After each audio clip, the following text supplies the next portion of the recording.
Assalamualaikum warahmatullahi wabarakatuh. Selamat bertemu lagi saudara dalam acara tutorial statistika kita. Pada tutorial kali ini saya coba akan melanjutkan kembali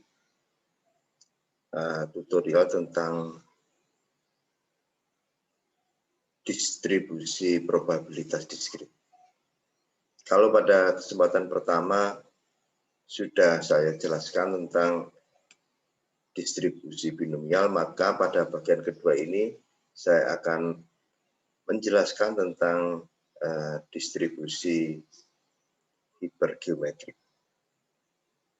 Saudara, baik, akan kita mulai materi tutorial statistika ini. Saya share screen sebentar.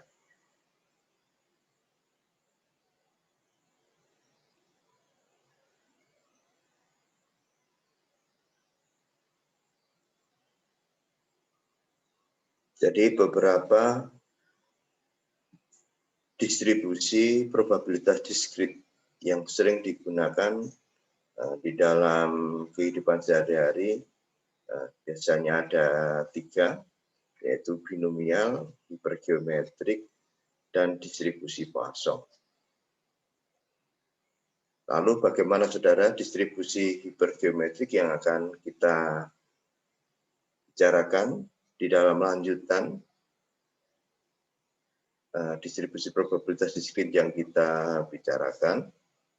Ya.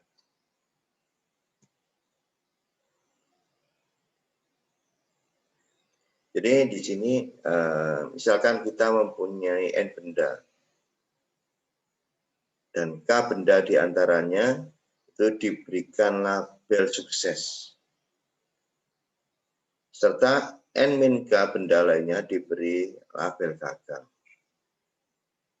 Jika variabel random X menyatakan banyak sukses dalam sampel acak yang berukuran N, maka X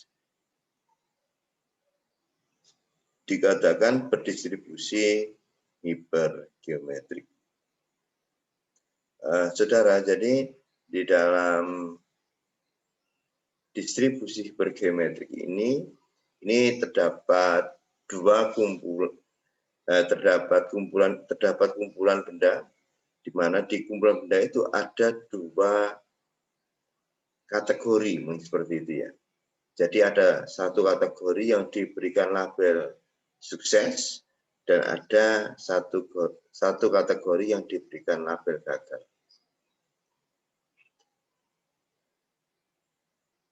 Secara umum, saudara, nantinya pada distribusi geometrik ini bentuk PDF-nya itu dirumuskan dengan seperti ini. FK sama dengan kombinasi KX dikalikan dengan kombinasi N min K, N min X dibagi dengan kombinasi NN. Kemudian X-nya ini berjalan mulai dari 0, 1, 2, sampai dengan K. Jadi pada kombinasi K X ini menunjukkan kumpulan yang pertama. Bagaimana isi dari kumpulan pertama ini dan bagaimana kita mengambilnya, yaitu sebanyak X, atau kalau di sini ini kita menyebutkannya K benda yang diberikan label sukses ini ya. Jadi ini yang pertama, jadi ada K benda, dari situ kita coba ambil sebanyak X, kan demikian. Lalu ada berapa kemungkinan kita bisa melakukan itu. Nah ini secara matematis ini hitungannya adalah kombinasi KX. Sedangkan yang bagian kedua ini adalah merupakan kombinasi pengambilan dari kumpulan yang kita beri label gagal. Jadi kalau sampel yang kita ambil dari N populasi yang besar ini kita ambil N kecil. Ketika K kecil sudah diambil di kumpulan yang pertama, maka pada kumpulan yang berikutnya kita mengambilnya adalah sisanya. Jadi sama dengan N min X. Saudara, saya kira itu yang harus saudara mengerti.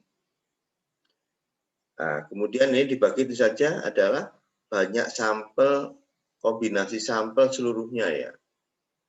Apa saja yang mungkin dari kombinasi sampel seluruhnya, yaitu kombinasi NN. Ya. Jadi sekali lagi, ini adalah merupakan bagaimana kita mengambil kombinasi sampel pada K benda yang kita beri label sukses untuk yang pertama.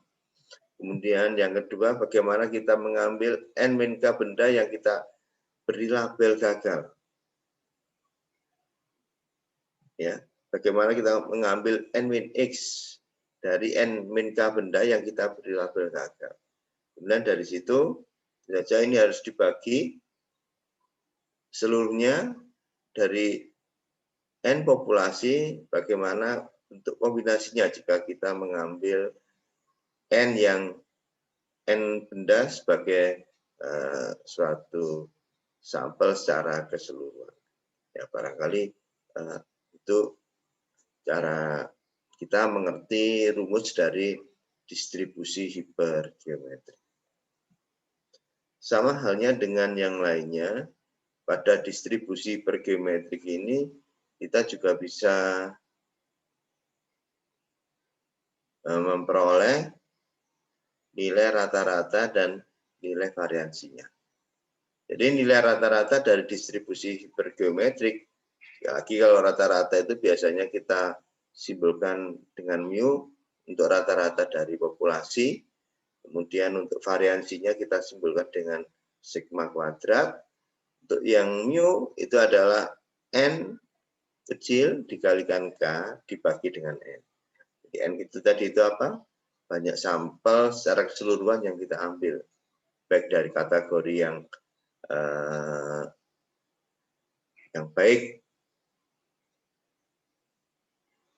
ataupun dari ya ini yang pertama ini, baik dari kategori yang sukses maupun dari kategori yang gagal, kan seperti itu. Jadi N adalah sampel keseluruhan dari kategori yang sukses dan yang gagal.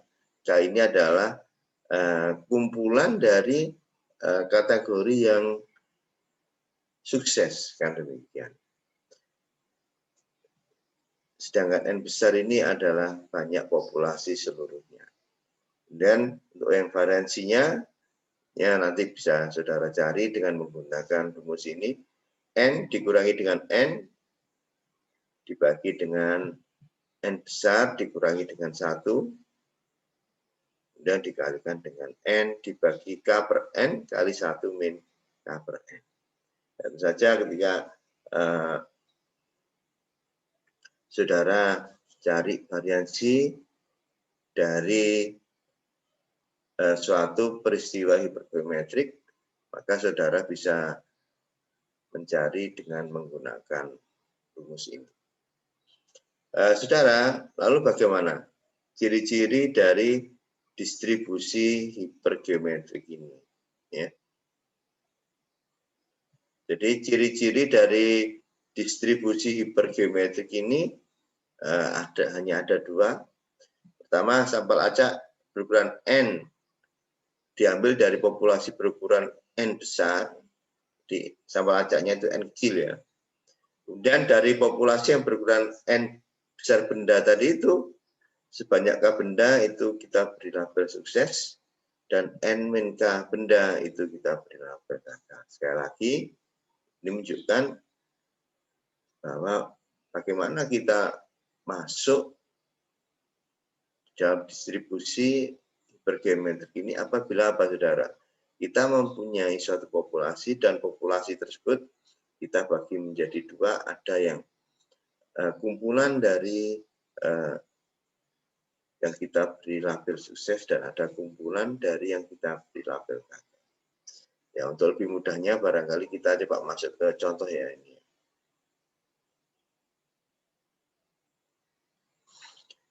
Di sini misalkan saudara, tersedia 5 bibit pohon pada toko tanaman. Ya. Andaikan dari bibit-bibit pohon tersebut itu terdapat 2 bibit yang jelek. Ya, terdapat 2 bibit yang jelek. Kemudian seorang konsumen ingin membeli 1 bibit tanaman pada toko tersebut. Hitunglah probabilitas bibit tanaman yang dibeli adalah merupakan bibit yang bagus. Ya, jadi di sini ini kita ada 5 banyaknya populasinya, yaitu 5 bibit pohon pada toko tanaman tersebut, di mana 5-nya itu ternyata masih dibagi menjadi 2 golongan ya, ada bibit yang bagus dan ada bibit yang jelek. Yang jelek itu adalah 2, kemudian yang bagus tentu saja adalah 5 dikurangi 2. Nah, oleh karena itu saudara, di sini tentu saja misalkan X bibit tanaman yang bagus kan seperti itu ya.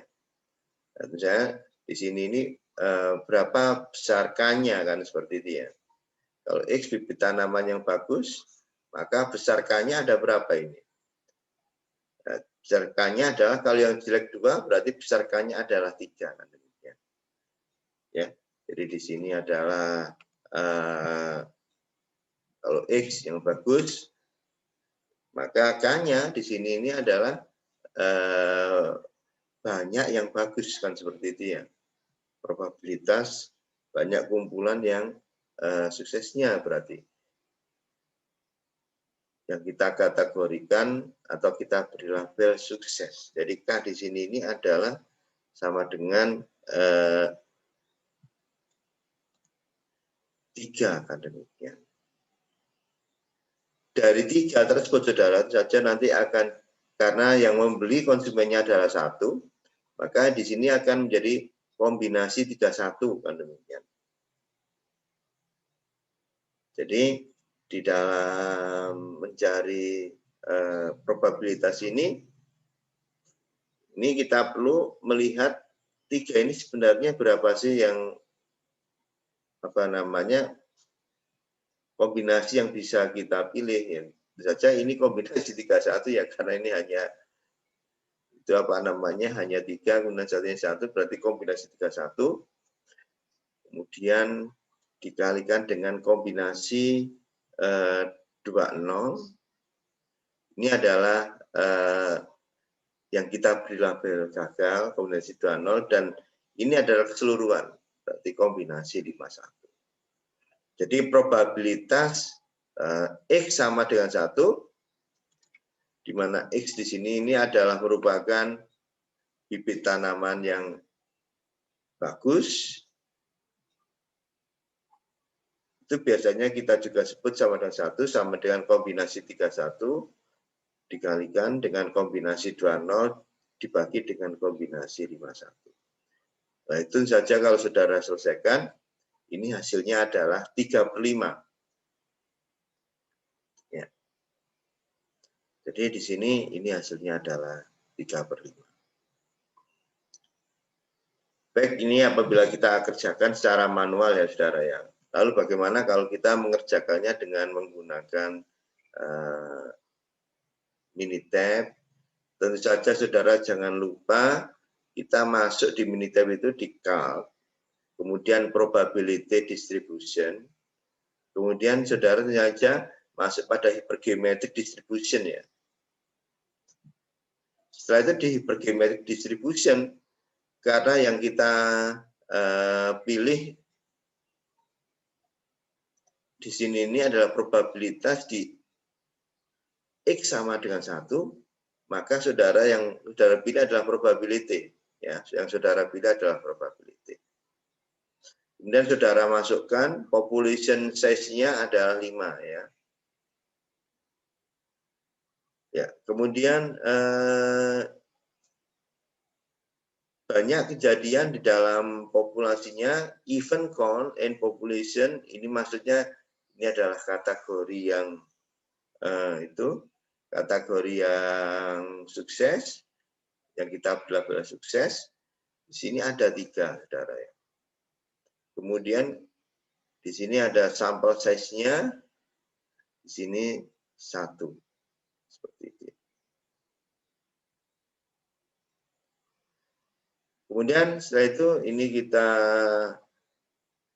klik atau kita input konstan, ya kita input konstan. Jadi di sini ini adalah sama dengan 1, kan seperti itu ya. Kita input konstan, maksudnya ini kita mencari dari 3 ini adalah 1, kan demikian. Setelah itu kalau kita klik OK, maka akan saudara peroleh outputnya adalah sama dengan 0,6. Saya kira tidak sulit, saudara ya. Saya kira tidak sulit.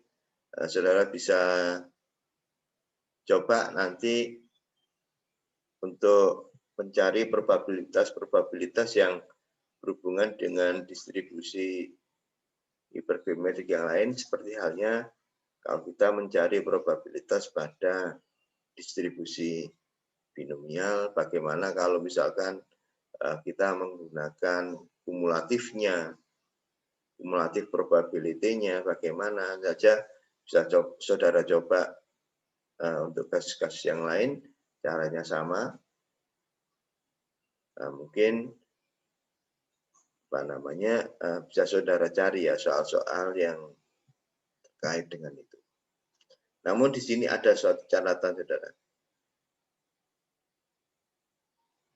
Bila n relatif kecil ya dibandingkan dengan n, maksudnya jumlah sampel yang saudara ambil itu relatif kecil dibandingkan dengan jumlah populasinya, maka distribusi hipergeometrik dapat dihampiri dengan distribusi binomial.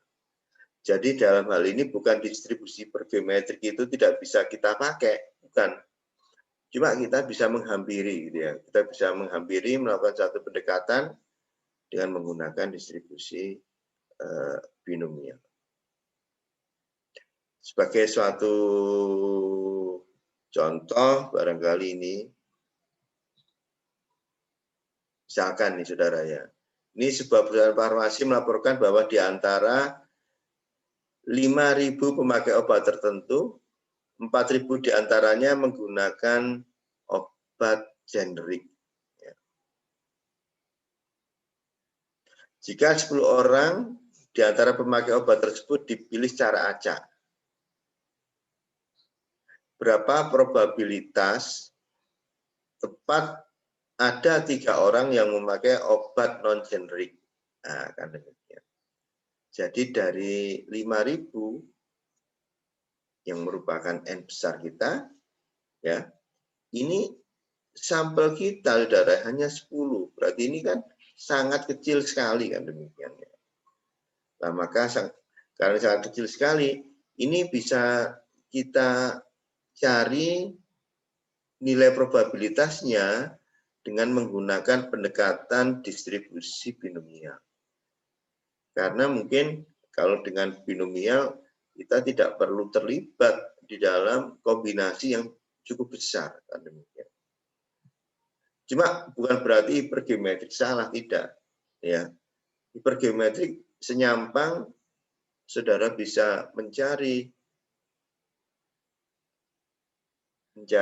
nilai kombinasinya, karena biasanya untuk alat-alat hitung tertentu ketika sudah ratusan ataupun ribuan itu tidak bisa kita pakai kalkulator ya. Sehingga dengan menggunakan distribusi binomial di mana dengan n yang kecil di sini hanya 10, ini bisa kita gunakan kalkulator. Nah, jadi karena n, sekali lagi ini jawabnya seperti ini, karena n relatif besar dibandingkan n 10, maka penyelesaian dapat menggunakan pendekatan distribusi binomial. Jadi bukan berarti kalau kita menggunakan hipergeometrik salah, tidak seperti itu. Ini hanya pendekatan. Jadi kalau 4.000 ini adalah pengguna obat generik, ketika di sini ditanyakan berapa probabilitas tepat 3 orang yang memakai obat non generik, maka di sini ini kita harus mencari P-nya, probabilitas suksesnya ya, probabilitas sukses di dalam penggunaan obat non generik yang nanti akan kita gunakan di dalam distribusi binomial. Jadi berapa sih ini nilai P-nya? Kan demikian. Oh, nilai P-nya adalah 1.000 dibagi dengan 5.000 kan demikian.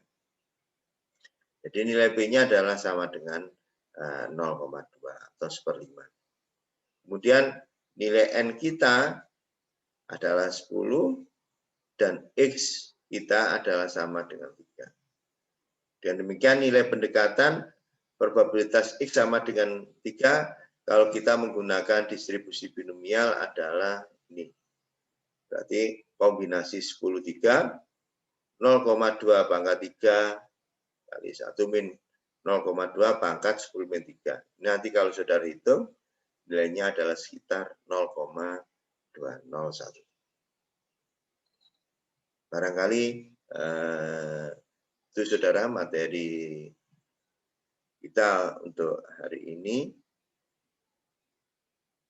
Ya, saya mohon ini kalau belum mengerti ini bisa saudara ulangi mulai dari awal materi ini.